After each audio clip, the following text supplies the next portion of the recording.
materijal smo postavili. Kao što vidite, laser se vidi. Prvo ćemo da testiramo u funkciji gera, a zatim potezne testere.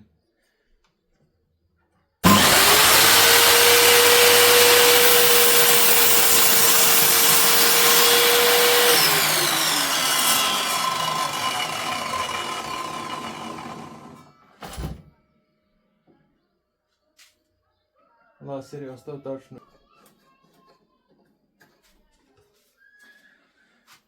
Evo, ponovo smo podesili materijal, sad ćemo da probamo u funkciji potezne testere.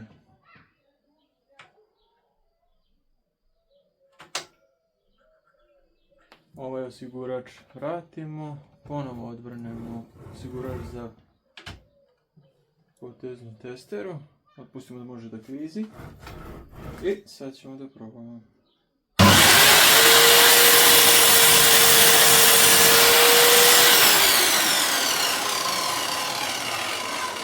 Vidimo koliko je precizno.